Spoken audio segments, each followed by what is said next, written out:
issues that we have to face today and throughout the rest of the year. I ask that you guide us through all of the issues that come to us on a daily basis and help that these leaders make the right decisions. Thank you. Attention. Salute. I pledge allegiance to the flag of the United States of America and to the republic for which it stands, one nation, under God, indivisible, with liberty and justice for all.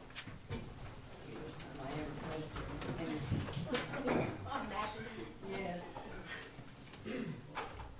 I get a motion to adopt the agenda as presented. So moved. Second. Mr. Chairman, on line 6, it's the November 6th, but we also need to include the November 25th special call meeting minutes. Those are all prepared. There they are.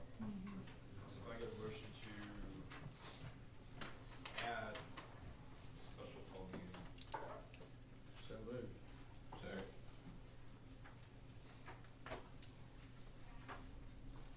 Alright, so that's, can we do that one whole motion? Does that need to be a special thing added to it? We got a motion, right? Yep.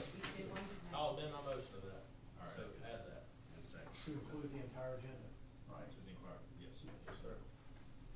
What was the date? The 25th of November. Got a motion and a second, any further discussion? All those in favor? Aye. Any opposed?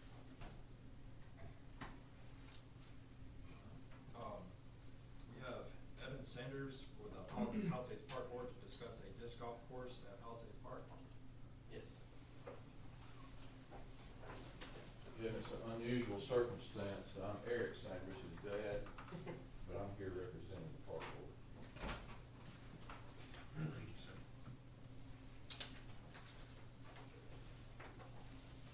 Thank you. Good morning. Yes, so talk about disc golf course proposal for Palisades Park. This is something that we talked about probably a decade ago that didn't come to fruition, but it was revisited recently. Talked to the park board the last meeting they had, and they were in favor of this. They wanted to bring it to the County Commission to talk more about it and see what what y'all think of this being brought to the park. So as you can see on this proposal, I'll walk through it pretty quickly. Let y'all read through it as much as you want to otherwise. But I have a lot of experience in disc golf myself. I've played all over the U.S. in different countries and have a lot of experience in that background. Actually went to college for recreation leadership and focus in outdoor therapy. And so when it comes to disc golf itself, it was included in a lot of our programs, whether we did camping, outdoor programs, whatever we did. It was a very easy sport that's not necessarily expensive and very easily accessed for the public, and something that's attractive for all different types of age groups and athletic styles and builds. So whether or not you're in shape or out of shape, or if you're 70 or if you're 7, it's access to play for pretty much any age group. You can kind of see there, disc golf courses worldwide, they've been pretty much growing tremendously in the past couple of years. Up until 2024 is the numbers there. We don't have 2025 numbers yet, but you see they're growing pretty steadily. The number 1 location they're put in is the public parks, being at 7,203 compared to other things below that. The second being the school and university at 2,122. So that's kind of why I'm saying why Palisades Park there on the next page, which is page 7. You can see that radius right there. Using the app, it's called UDisc, what a lot of players use to find courses. They have the maps of every course on the files, and have the regulations and rules for every course as well. There's a large area around surrounding Oniana, about 30 minutes minimum to the closest course, which would be Pinson. The other courses closest to us would be Rainbow City, Hansville, and Trussville. So with that being said, there's not anything in Blount County, and there's a lot of players here that do play. And we'd be looking for something that's more local and more accessible. So commonly asked questions and concerns. One of the things I talked to the park board about was that, when it comes to Palisades, I feel like disc golf is a much less dangerous thing than climbing or even having to bluff there if people are walking to the side. So, I'm no insurance expert, but I don't think we'll have an issue there. When it comes to, people getting hit by this and things like that, I've actually prepared a course design that would be kind of avoiding the main areas that are traffic heavily. And typically in these type of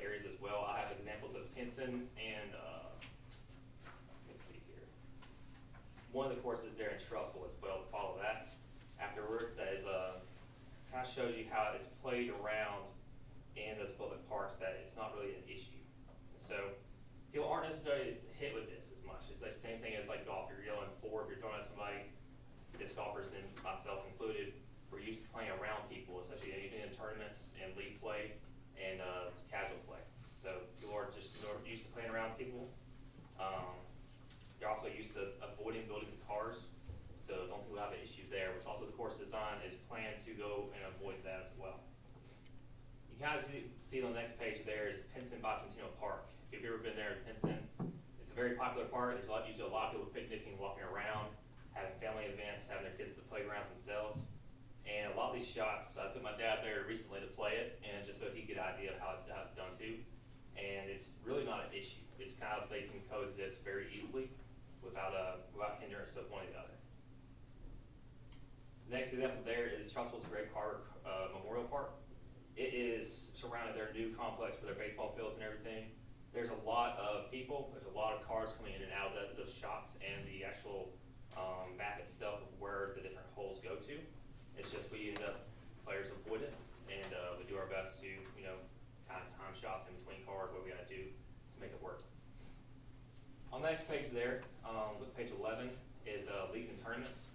So leagues and tournaments are a way that I think would be very beneficial for Palisades, is that a lot of places here locally, like example Magnolia Links, which is based out of Gardendale, they do a fundraising and charity league event that's also a tournament that's sanctioned, that can bring in players from other states, other cities, into our local area to play. That could be anywhere from a 30-player tournament that can be maxed out that number, or bring it up to 100 players or more. And so it really depends on how much the park would want to do. But we've seen pretty good success every year with a spring fundraiser there at Magnolia Links, which is actually the current tournament, the current league I'm actually a part of, which is up to the closest league to us, which is there's actually a church here in town, and I run a small traveling league that we travel to the local courses that are closest to us, because anything that's accessible within 45 minutes to an hour, because there's not anything local. And so there's a lot of opportunity here, a lot of players locally that want to have a local course. When it comes to that as well, the league itself is something that's held the park. When it comes to maintenance upkeep, we'll talk about it in a second. That's something that the league will be possibly involved with as well. I'll say as well that when it comes to leagues and tournaments, there are typically league dues that help with maintenance and fees of maintaining the course itself, while most of the course design itself is actually focused around areas that are already being taken care of though. So it wouldn't necessarily add anything to the workload of the employees there. Other than that, there are possible course dues. I think my father was just saying the park probably wouldn't want to charge to play, make it a free event, free activity for the park. Whereas the entry fee to a playing disc golf compared to normal golf is very much a lot lower. The cost to get a starter pack of discs is about $30, and each disc itself can get the used disc between $5 and $15. So it's very easily accessible for the public of any age group, income range, and so gets people out there with, it's almost like hiking with an activity. So with that being said, possible course dues are there. But 89% of courses across the world do not charge. There is typically some courses that do charge between $2 and $5 for that are parks. The example would be disc golf Cuyahoga, which is out of Childersburg, Alabama. So go to the next page here. Cost to build. It really depends on how nice they want to make it. There's courses that can be built around the range of $5,000 or $25,000 or more. And so my proposal to them is that we kind of try to keep it cost effective and still provide an 18-hole course, whereas people will not travel to anything that's less than 18 holes. So to bring in more publicity for the park, people visiting to Blount County, the local areas, the volleyball players will travel to play new courses, especially if they're unique and have at least 18 holes. So do you, go ahead. I know you said you kind of have a rough draft on the course. Yes. Have you shown the park board that, or? Yes, I have. Okay. And I can share that with y'all as well if you would like that. I can email it over or wherever you want me to send it to. Do that. Yeah, I think the whole commission would like to see Sure. what it would look like. I'm assuming it's kind of built around the loop.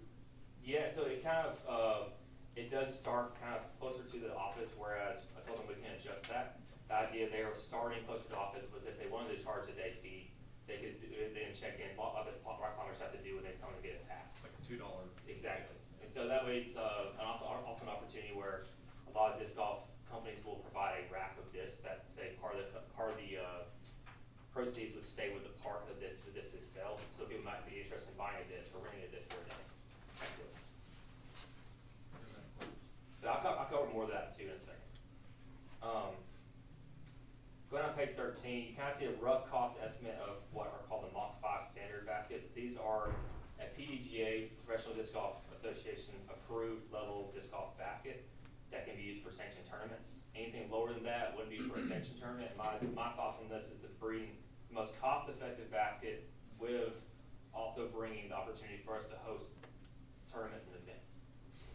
So with that being said, that $10,925 for 18 baskets, there are programs out there that I'll touch in a minute on and fundraising opportunities that would assist with that cost.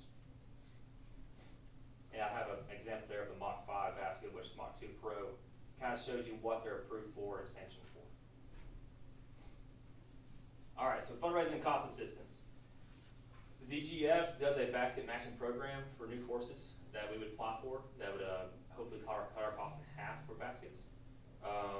We also have many tools with County Comission for crowdfunding and new course resources. There's a lot of people who would advocate for supporting local courses being built. And I personally worked for 2 years with Boy Scouts of America where I hosted fundraising events. I'd love to aim to do so for the park if need be. Not sure if the park is, I guess they told me if they've made a decision yet whether they want to fund it or want to have fundraising for it. But I'd be willing to do that as well. And the volunteer work. So with the league that I mentioned earlier, we have probably around 20 people currently who'd be willing to volunteer to help build this course and use volunteer hours to make sure it happens. Maintenance and upkeep, like I said, the design of the course, I'll share that with you via email. The design of the course will aim to mainly function around areas that are already being serviced by the park with a few exceptions to trails and a small amount of clearing. The goal there for us was to avoid cutting or clearing too much where it is a tree sanctuary and trying to keep it as natural as possible. While that being said, the areas that aren't being maintained, typically most of the courses in the area that aren't maintained by the parks they are already in as much, the usage of those trails and the disc golfers out there who are going to use them, that wear and tear of them just hiking through typically will keep them clean and clear. And with that said, too, at the very end there, so there a clean and well-maintained course will draw attention. Whereas there is a course that's in a very populous area of Birmingham, near I think it's the Stady Hills area, that is not very well rated because of the fact it's not maintained very well, and it's not easily accessible for some different, I'd say like anyone who's not able to walk and or even run necessarily would not be able to do this course because of how rough it's built. And so the idea there is to keep a high rating and bring people in, making sure it's well maintained and looks good. I can see there, I had touched again on what would the disc golf bring revenue to the park. There's several things up there I'll let you read through. But it's also whether or not the park wants to use that as a revenue source. Do you have any questions or concerns currently?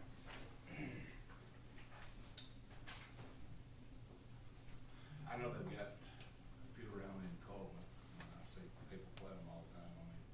I think it'd be great to offer something more at Palisades than what we currently have. I know through the years there's been talk about campground, wedding chapels, stuff like that. So I don't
either Mark or he can send, or me, I can send it to everybody else. Okay. And I mean, guess before if we did vote on it, I'd like just to see where everything's gonna be at. Sure. Is this something the commission has to vote on, or is this something the park board will do? The park board is already, we're in favor of it, but wanted to bring it before the commission to make sure the commission was in favor and make sure that we didn't see any issues with liabilities. But with Bluff up there, I don't see how this could be any worse than that. I played one in Montana, and it was kind of on the bluff. I mean, you threw it off the bluff onto a hole. I mean, it was a pretty big hole. This is county property. The park board is not, not its own autonomous entity. So it's county property, county liability. Anytime something's happening like that on county property, I always recommend you vote on it. You give the park board discretion, and that's a good thing for those appointed people, but, you're relying on their recommendation, obviously, but it's your property as a county commission. Well, I know up there in past history, there's been people that's had issue with removing trees, and some of these courses I've seen, this tree removal is minimal. Yeah. Yeah, that would be the And goal. that's all part of the technical of playing the game. It's not like you're making a fairway. Yeah, I highly recommend, you all seeing the rules in place prior to the construction. Maybe, some sort of waiver. Kind of like the fire tower. Or for rock climbers or what have you, anything like that, some waiver of liability, that they're doing that at their own risk, and, Yeah, is this considered a recreational park? 100%, still gonna sue you. I'll say most disc golf courses won't have a waiver to sign, like for example Henson, but they will have a board where you're gonna start the course itself that states the disc golfing rules. This is a park that allows this, and be aware of like this, things like that. So unsure how much that would assist with that. It would be very helpful. Yeah. Let's just wait.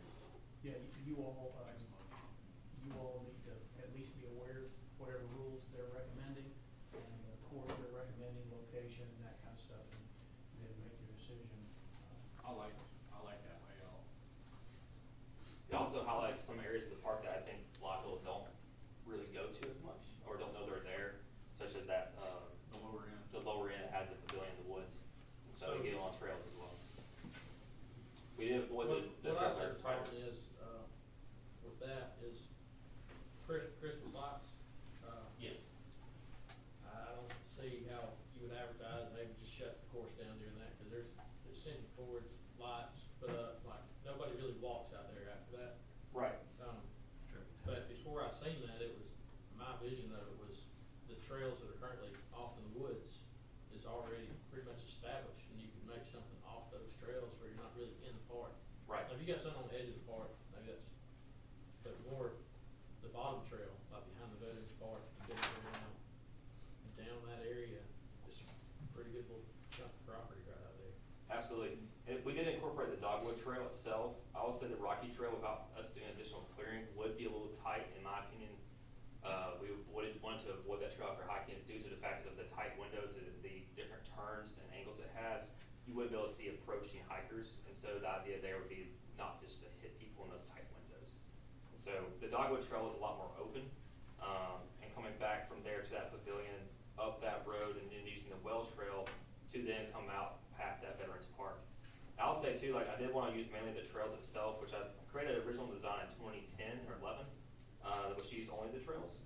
And this idea here was to kind of take a little bit of influence from Hanceville and Wall State's campus. They have a course that goes across their campus and kind of walks you through the entire campus. And so my idea here was to take you not necessarily all the way to the fire tower, but show the fire towers there. Take you down to the trails to show you the trails are there. Take you back to the other side of the park to show you what is opportunities there, and get close enough to the bluff that we're not going to have issue with going off, but then let you see off the bluff at a time, and then come back. So kind of just to highlight the different sides of the park and kind of show what all the park has to offer.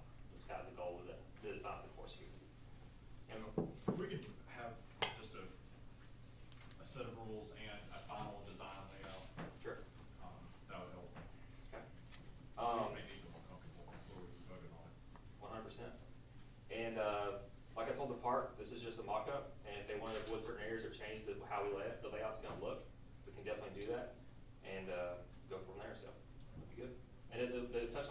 Christmas lights thing, I thought about the same issue.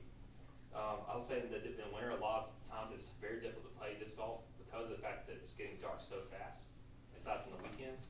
And so, typically they would limit daylight when we're playing those type of, events or rounds, and even recreational rounds for just the public. And so, with that being said, like if we wanted to create a course that avoids the areas that will have Christmas lights in general, we can. I just think we would lose out on highlighting certain aspects of the park that are available to the public they may not know about. Thank you, Mr. Sands. Absolutely.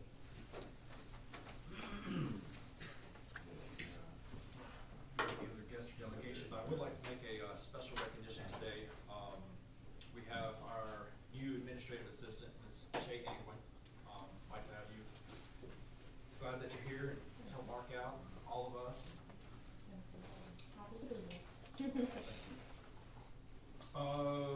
Old business, consider Palisades Park board appointment to fill remaining term of Garrett Price, District 2 appointment. Didn't you have a, he told me you had somebody. Doug Standard. Doug, it's Doug Standard. Scott would be out of the way for us to appoint Mr. Doug Standard without the D2 commissioner here. It's customary for them to recommend it, but, it's not. I'm okay. I know Mr. Standard. He told me yesterday, I think Mr. Standard's family had something to do when they first built the park, based on what Commissioner Trammell told me, so I'm good either way. Yeah, it's not unlawful, but it's just customary. I'll make a motion based off of, Commissioner Trammell's recommendation for Doug Standards to Second. be the appointment. Motion is second. Any further discussion? All those in favor? Any opposed? Item 4, consider Palisades Park board appointment to fill remaining term of Ms. Pamela Brock. It's a D1 appointment. I'm gonna appoint Lisa Baker. She technically don't live in District 1, but she's worked with our ADC department before, and she's willing to serve, and it's just hard to find somebody to come across the county for the meetings when they have them, so. Miss Lisa Baker would be my appointment and formal motion. Second. Motion second. Any further discussion? All those in favor? Any opposed? On the new business, item 6, consider approving the minutes of November 6th, 2025. Yeah. Did I, oh, wait. I'll run over that. Consider Alabama Power staging agreement, for the multipurpose center. At the last, we talked about this, council was gonna add to their, or narrow their document down. I know. To add in the non-exclusive nature, but what we didn't know, because we had not worked with them, is how Alabama Power thought about that. So that's where we were at a loss of, that can easily happen, we can narrow the document, I just didn't want. They wanted us to make the additions or narrow it Yeah. down and then send it to them. I just haven't had anything to send to them. So I mean, my suggestion is limited to the front parking lot. And that is not to the exclusion of any event that we have planned. So there's a couple things that, I've been informed of is, I don't know what the document actually says as in the fence. I know when it was over here, I think they were fenced in. We're needing some fencing over here, so also gonna see if they could help us get a fence. If they need a fence, how much room they would actually have to have if we're having a fair or a rodeo and something was to happen, cause it don't necessarily have to happen in Blount County. It could be something that they're staging for that has happened in Tuscaloosa, or it's coming up from the beach to a hurricane, and they might use that as a staging spot, and we're perfectly fine here. And then we have a rodeo or a fair, and our parking, we have it, but you can't get to it because we don't have parking. So we need to make sure that, how many trucks it could possibly be, and designate a spot in case we have something where we don't get, I mean, you pay $25,000 or $35,000 to help get something here, event, and then we can't use our parking lot for it. Or even more important, Messed up. even more importantly, they're addressing the same disasters that the county's addressing, and the county needs their facilities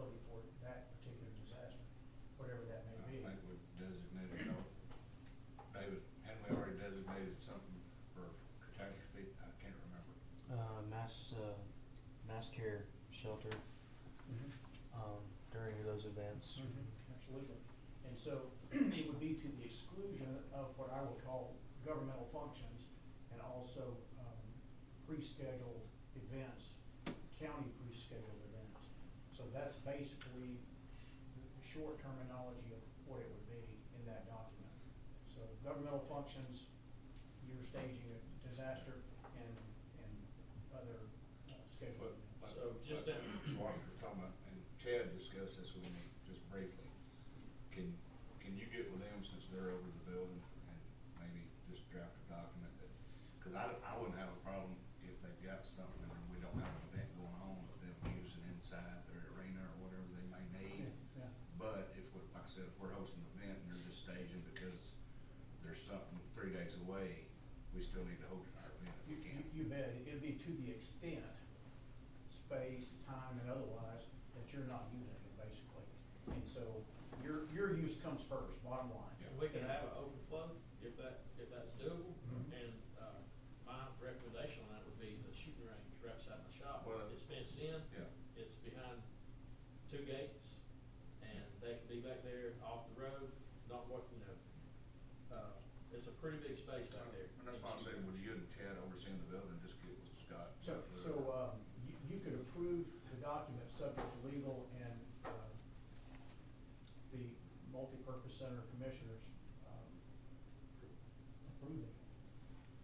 If my memory serves me correctly, when they utilized the old Ag Business Center, they would call the executive director then and notify them and ask them, hey, one, is space available? Do you have an event going on? And at that time, when I was director there, they called. We did not have an event going on at that time. They came in, they unlocked the gate, they came in, they staged it. A few days, they left, they locked the gate back. They didn't really utilize the inside of the facility. But they did notify. They called, made sure, one, there was not an event going on, and two, if the space was actually or taken up. All right. That's the scenario we want. Yep. So, motion approved subject to Commissioners, Washington, Commissioner Trammell, and council approval. I'll make it for a motion. Second. Any further discussion? All those in favor? Any opposed?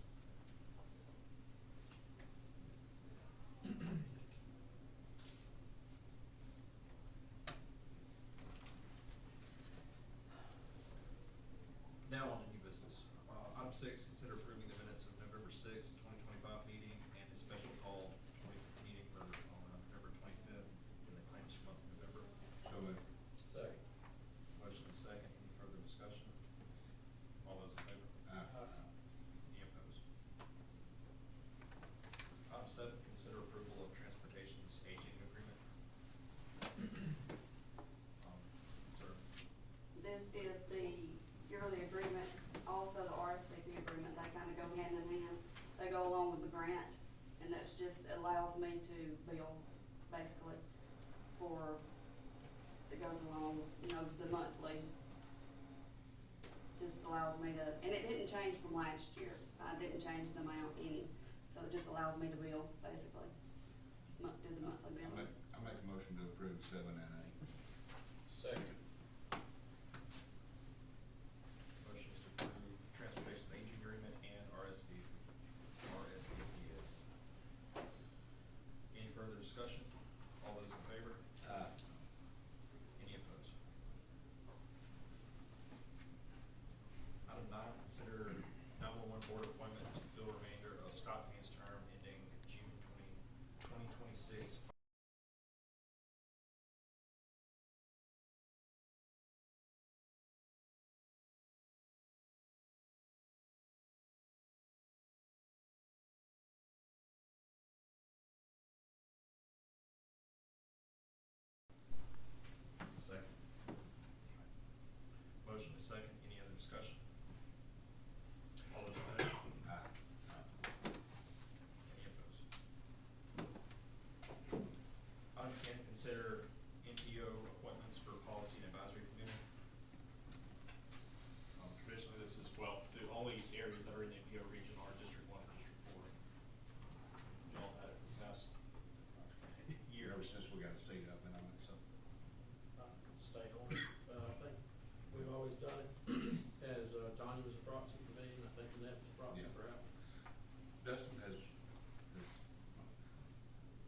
bunch of our meetings been canceled, we're starting to get some money put back up. I mean, I know you're on the technical budget.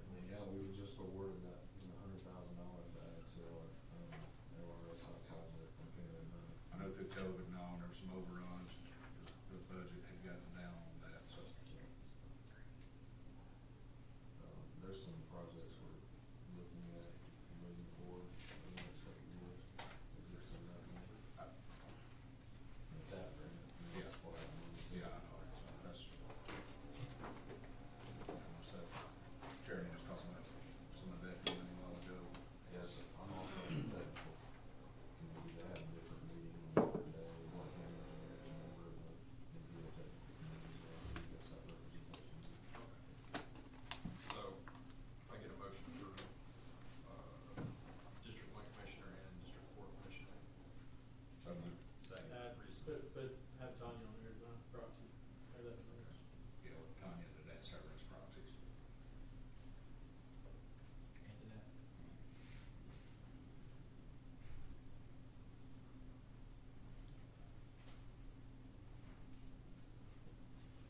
Give me a good motion. Yes. Motion is second. All right, motion is second. Any further discussion? I was gonna say technically, I don't think, you have to name a proxy, but we always have, I know one of the former members, we just have somebody show up and they couldn't make it, so, but we typically make them proxies also, so that's all discussion I got. All those in favor? Any opposed? Item 11, consider rolling over fiscal 25, moving Blount County forward money in District 3 and District 4. Motion. This is something I added just for the minutes, because last year, District 3 and District 4, correct me if I'm wrong, Dustin, but they never had any projects to pay out last year.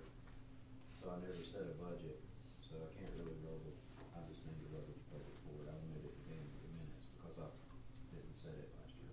We got a contractor work order in the summertime, but he didn't end up coming in to do the work till the end of September, so we haven't paid him yet. Okay, so go over. So it just crossed over a fiscal year.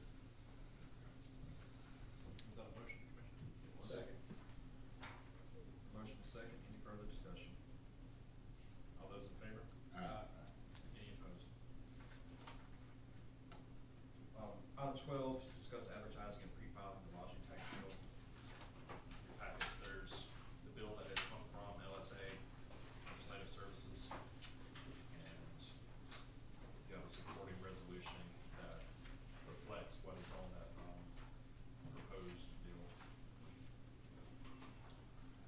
I think it's the same thing we done last year, just got bogged down with doing some spatting and stuff on the floor. Several hundred bills that they, Yeah. they got in the, And it, like I said, it only affects people outside of here, so that's outside of other people's lives, so moved. second. That's a motion to adopt the resolution and Yes. pre-file. Any further discussion? All those in favor? Any opposed? Item 13, I put this on here, is discuss modification of current fire district law. This is simply to start the discussion, it's been kind of the background for now, but it would be a change to how dues are calculated. It's not something that would go countywide, it would only be within an established fire district, of which there's only 2 current in Blount County. Three. 3? So. Brimlap, Pine Mountain, Brimlap, West okay, Point. so Brimlap, Pine Mountain, West Point. But this is just to open the board for discussion, and I know the Fire Association, is in favor of this, but it's, Can really only do it with 3 fire departments. 3 fire departments right now. And I spoke with the West Blount Board Chairman the other day, and it was on another subject, and I've not heard anything from the board down there on this matter. I'd like to, and I feel like probably Senator Shella and Senator, Representative Sanders will probably need to have a discussion. Have y'all discussed any of this, Mr. Loris? I'm sorry? Changing the rates on the fire district? I would love to have that happen, but we can't do it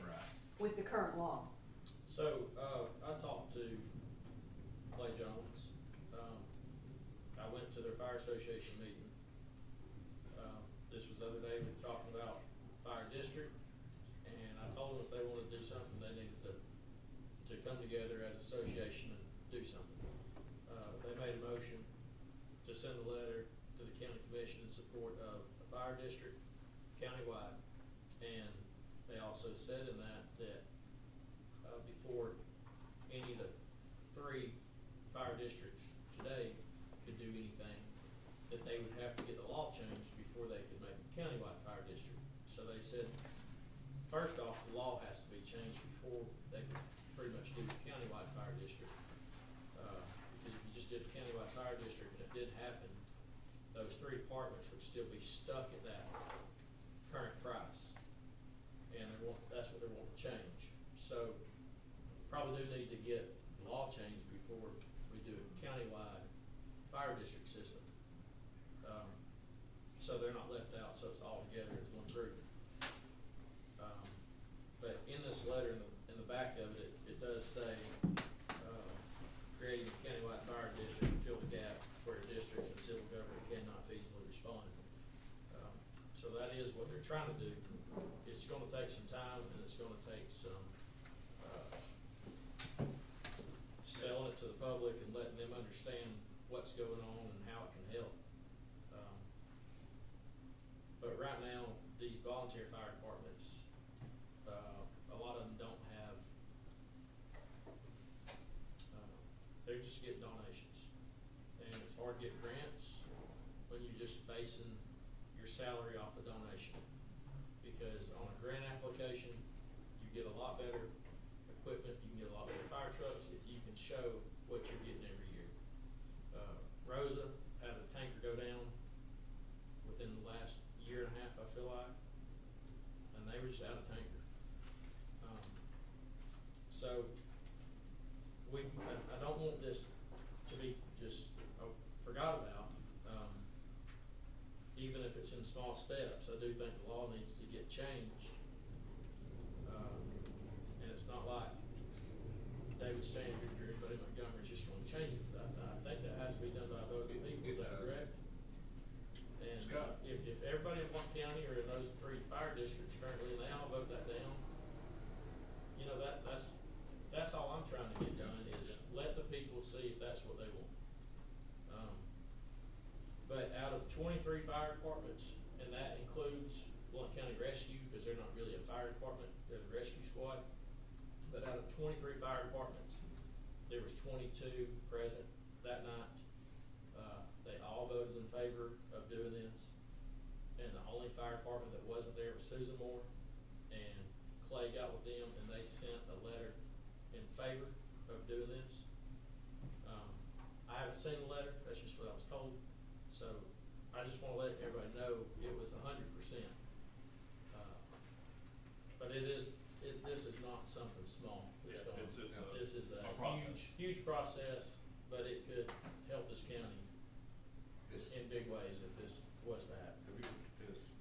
Have not. Yes. Of course, you gotta do it. First, I've heard of it. And I'm okay with tabling this till next month, just to give some time and let people understand what's going on and what it could be. David, you got something? And the fire association has voted, they're gonna be having special call meetings on regards to this and the new radio system. Every Cause month. it's gonna be every month now for I think the next 6 months. Because they voted last year to go every other month for their meetings, but they've done this as a special call to be discussing this and the radio system. Well, and that's, even this, that's why Scott looked at this. I assume this rate change would be by vote of the people, should the legislature run it through. Oh, yeah, there's, it's highly likely, yes. I would say 99% yes. And that's just because I hadn't set my eyes on it. But you normally, in the county, don't have the authority to impose this kind of fee or tax upon people without the people imposing it upon themselves first, and that's a vote. So that's why I'm not opposed to it, As of today, Yeah. how these fire departments operate, Oh, I know. other than those 3, and I think everybody here probably knows this, is for donations. We give $100,000 in fuel man. I think that's what it's. In fuel man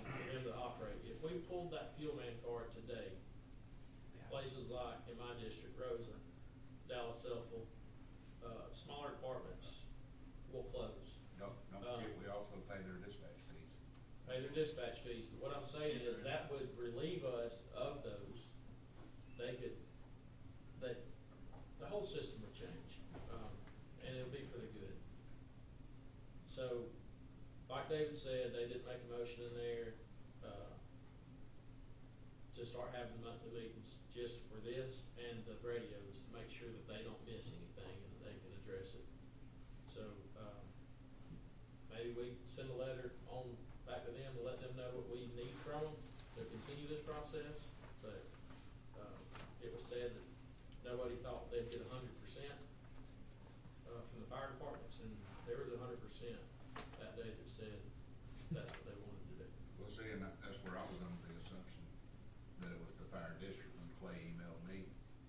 So that's the reason I'd like to at least have some time to discuss with him and maybe the fire board in West Blount, because like I said, that's the only district I have in mind. We'll bring it up next month, but like you said, I think we gotta, Oh, yeah. Clay, you gotta change that law first. Yeah, no, For them. I remember West Blount for the district, it was almost non-existent. Did they vote on that? Yes, sir. Both of those, the meetings next month and this letter to the county commission. For the fire districts and the law change. Can they get that in writing to the county commission? Right here. I would also, But this isn't the minutes, but this is from the fire association. Mr. Lawrence, when do y'all have another meeting?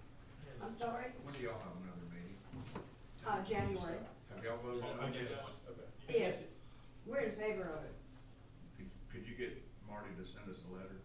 Yeah, that's what I was gonna recommend, somebody's signature, so you all have a reason to start the process as a county commission.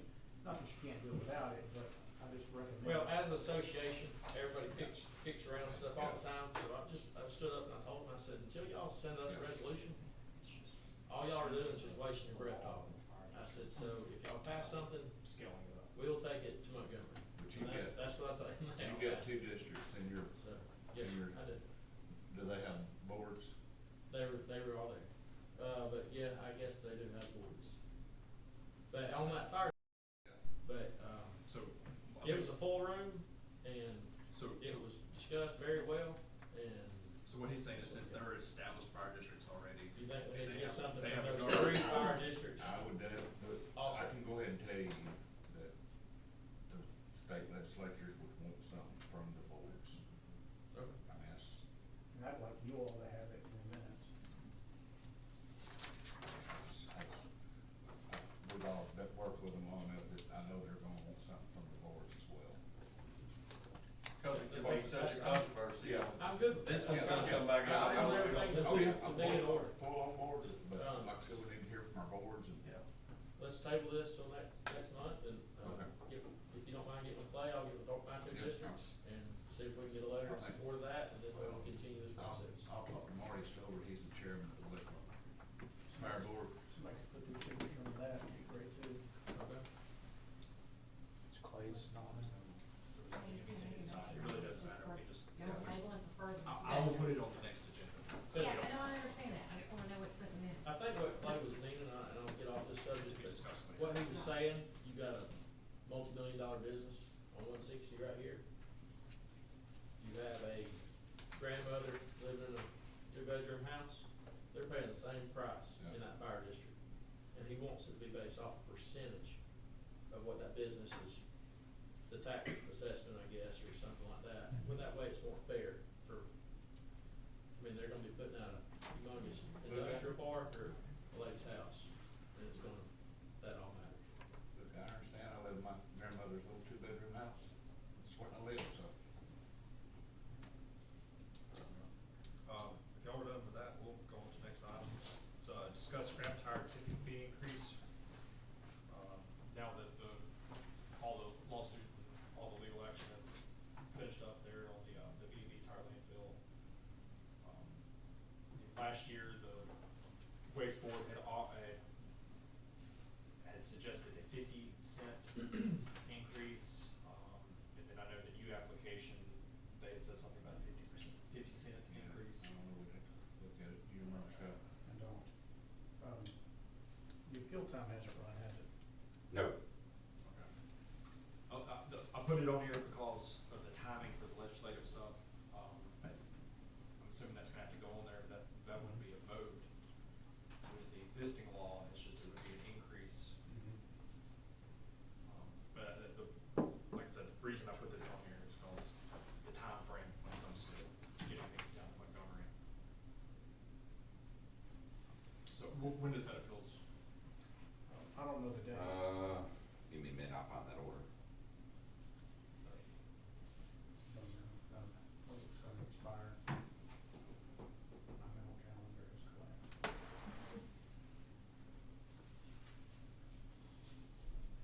This might take a minute, guys. But, like I said, I just put this on here to, just to think about it, discuss it.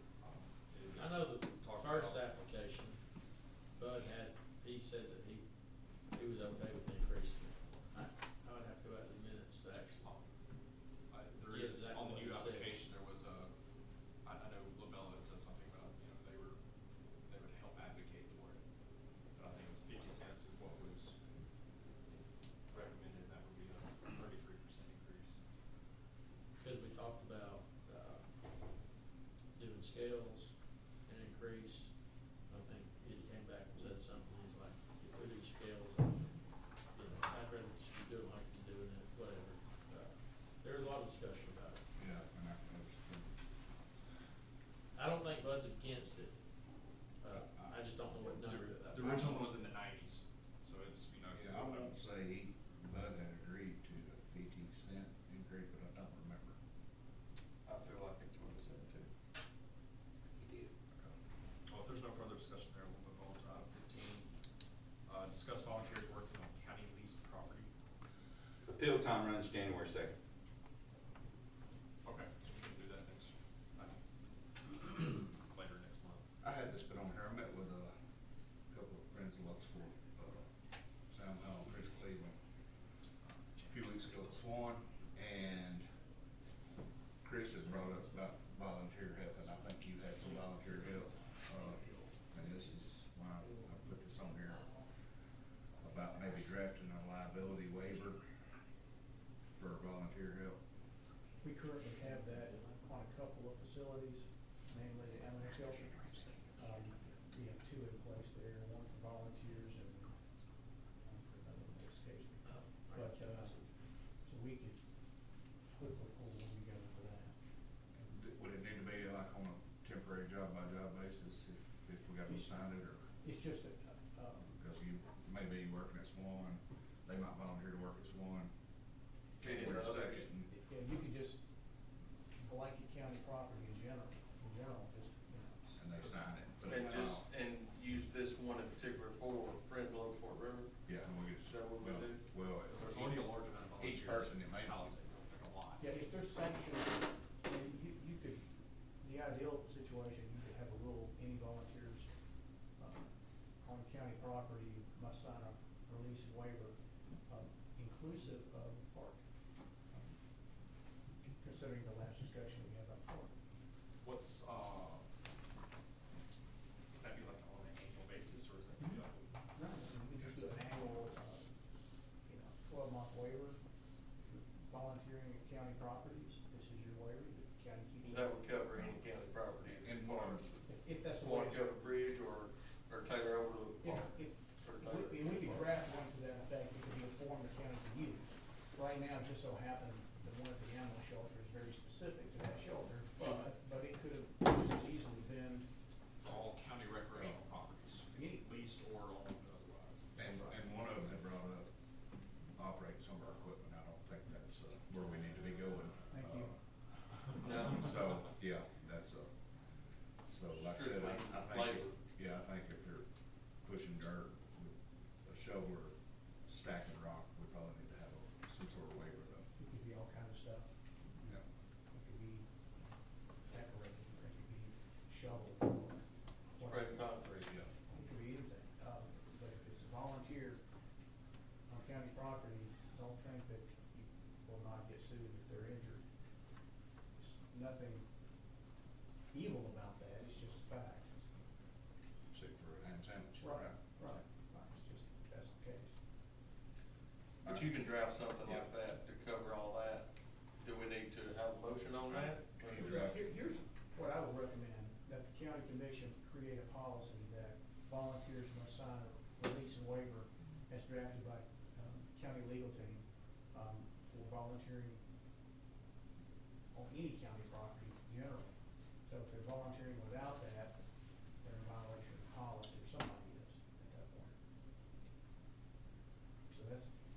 And that would create a need for me to draft that policy. I'll put that in form of motion. There you go. I'll second, based off, agenda item 15. Got a motion and a second. Any further discussion? All those in favor? Aye. Any opposed?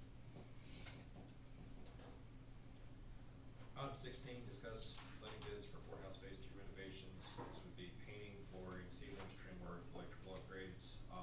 After talking with council, there is an exception in the code that we would not necessarily have to bid this out. We would operate as, or council, if you want to. Mr. Chairman, we operate as our own GC under force account like we have on other various projects that we've done before, so. And this is just for the second story, and it's everything that has not been done from the circuit. Obviously, all the major components over $100,000 have all been bids, have all been solicited, but anything that would be under that limit, we can operate as our own GC and have our consultant help us with that and perform all those duties. One of the bigger things that have changed since this last week, the mechanical contractor has asked that we lower the ceiling down another 12 inches. It's a 10-foot ceiling, put it down to 9, I think there's plenty of room. I've been up there and looked at it, it's gonna have to be done. In which rooms? All of it. Well, that's, Yeah. I brought that up during the court, but the windows in the main courtroom. So There was this issue. would not apply to the district courtroom. It would only be all the offices going. Yeah, and that's, I brought that up about heating and cooling just in that big courtroom, because the ceiling's so high, but, you know, that wasn't feasible to do it, so. We have since solved our issue with the district courtroom.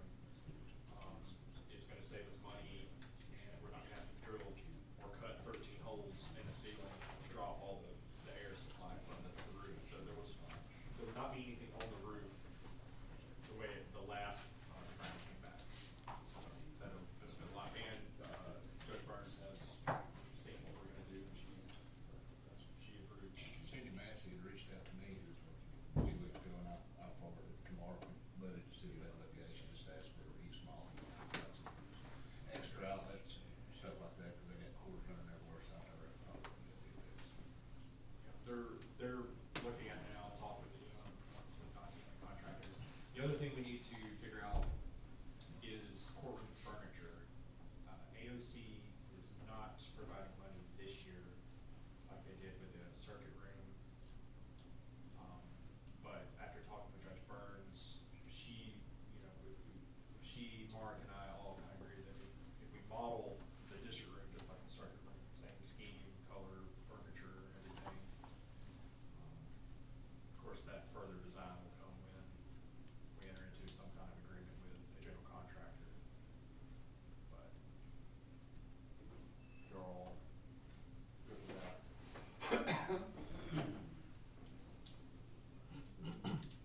So I guess for action to take on that would be,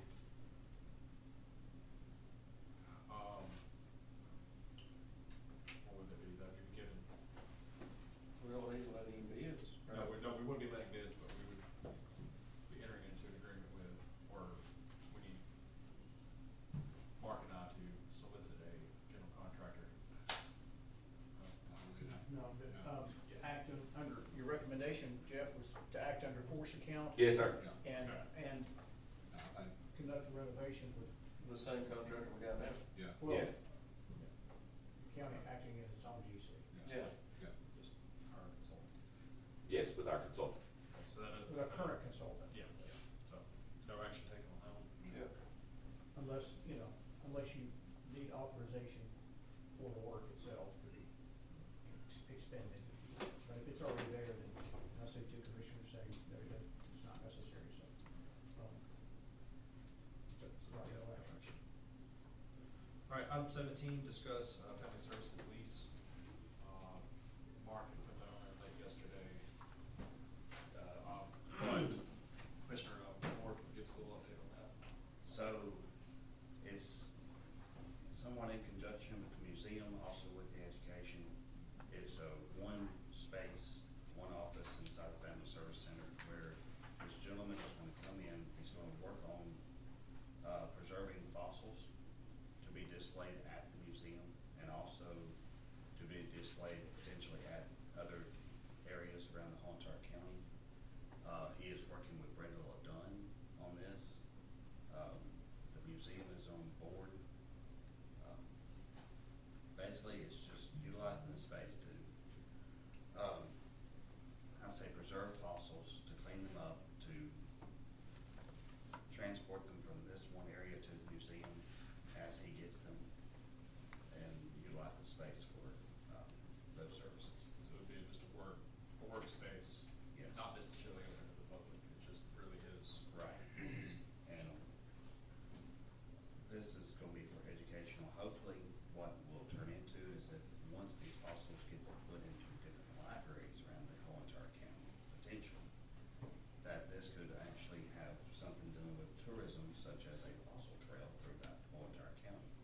And he is going to package certain fossils and send them to the school systems to where the sixth graders will be utilizing and studying fossils as they learn about prehistoric history. Is the room already equipped with everything he needs, or would it addition? I think Mark said he had a room.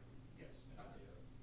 So this is the museum and It's gonna be working underneath the umbrella of the museum. The contract will be between him and I guess Brenda. who is him, that's what I'm It's trying to. Ashley Allen. Okay. Yes, he's a school teacher at Aniana. He has exhibits in the Smithsonian. Yes. Things that he has found, collected, preserved, and submitted. And he's He's not a perfect. he's a professional. Yes, he is, at one time, I don't know if he is now, but at one time, he was the president of the Alabama Paleontology Society for the entire state of Alabama. So this really wouldn't be a lease, Just It's been an agreement. authorization to utilize the space, and it's. For the museum. Right, but see, the museum is you, Yeah. and so you just authorize the use of that space as represented by the county commissioner. Right. And so that's it, it's really no formal lease signed. I guess I had a misunderstanding then yesterday because I thought this guy was gonna be leasing that one room. It's under the umbrella of the museum, that's why I was asking that question, for the Okay. same purpose, and if it's under the umbrella of the museum would be occupying it on an extended temporary basis, I don't know how long it would be, but that doesn't matter. I would say to 1 year, Then that would be your and motion, then we can revisit it later on. and that would be your motion, it would automatically come up in a year, and that it wouldn't be any written document. Then I'll make that motion, sir. Say. Motion second. Any further discussion? All those in favor? Aye. I'll clean that up. Thank you.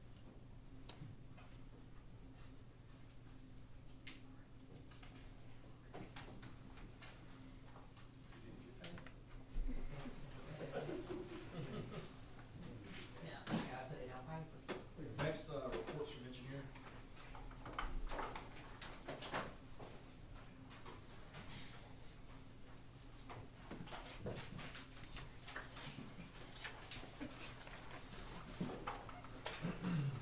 Item 18 is for the commission to consider the award of our annual in-place asphalt bid.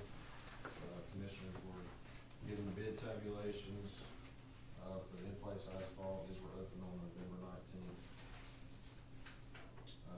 The bids will be good for January 1st through December 31st. The current bid that we have in place will be up December 31st. And these bids will comply with Rebuild Alabama guidelines. The traffic stripe, annual bid for traffic stripe, we renewed it with the current contractor. This will be the second year, so we can have the option of renewing it again next year. As far as the bid tabulations go, we had 4 bidders: Vulcan Materials, Wiregrass Construction, Dunn Construction, and Rogers Group. You can look at the bid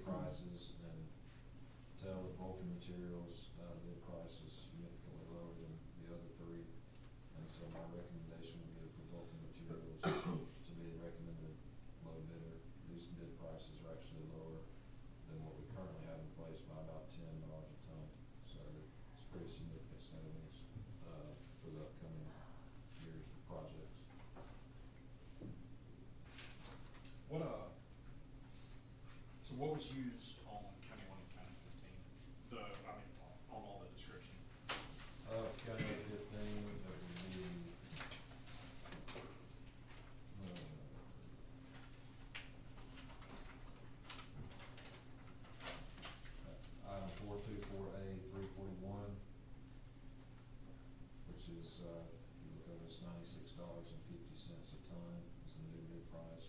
We're about to pay $106 a ton for the same contractor. And then January 1 is, item 4248-340, which is a half-inch mix, and it's $99.50 a ton, and we're about to pay $108 a ton.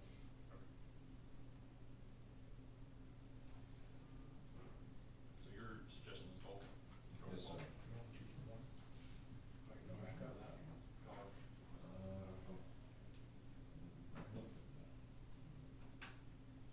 What you're saying is we need a secondary. That's the question. Don't wanna leave the, opportunity on the table if we need it.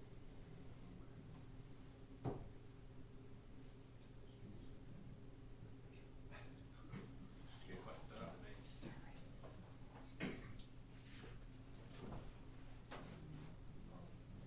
No, I guess I'm confused as somebody has 1,000. What's the difference? Well, you need to look at that 99.50 right there. That column. And then Wiregrass would be 120, Dunn would be at 123, and Rogers Group would be 120, right? So my recommendation for a secondary would be Rogers Group, Yeah. and we do three bidders to go on. You can choose whatever you want in that. I don't know. So my recommendation of order would be Vulcan, Rogers Group, and the Wiregrass. The only thing stopping that from happening is when seven building. Where's Rogers Group located at? Huntsville. Yeah. I do a lot of work for, around Huntsville, Marshall, well, not Marshall. Is that the one that used to be Reed, or didn't Reed and Rogers? Actually, Walker, Yeah, I think that's right, I think they bought it. They're a big, I think. big, Well. And hopefully I don't run into it, but. We buy very little, we buy some hot mix ourselves. well, that wouldn't be this bid, that's our annual bid that we. Okay, we've so already that would looked have at. been, this That's is our- when you get them to come out. This is just strictly for pay, okay, all right. I was gonna say, we can't never get nothing close to hay. So I can make a motion for the Vulcan be our primary, Rogers be the secondary, and Wiregrass be our third bid, is that right? Yes, sir. Second. Got a motion second, any further discussion? All those in favor? Any opposed?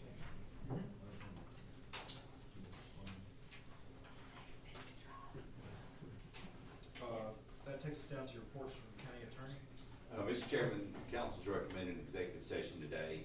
I've gotten Mr. Staten a letter. I would anticipate we'll be in executive session in approximately an hour. I don't anticipate that we have any action to take, however, we should reserve the right just in case. I think we need, One of the items we'll need the county engineer. Correct.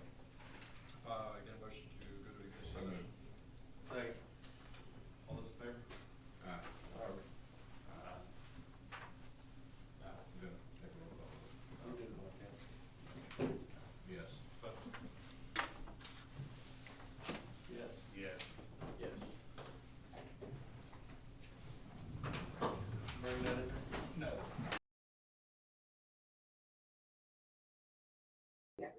All right, I've left executive session.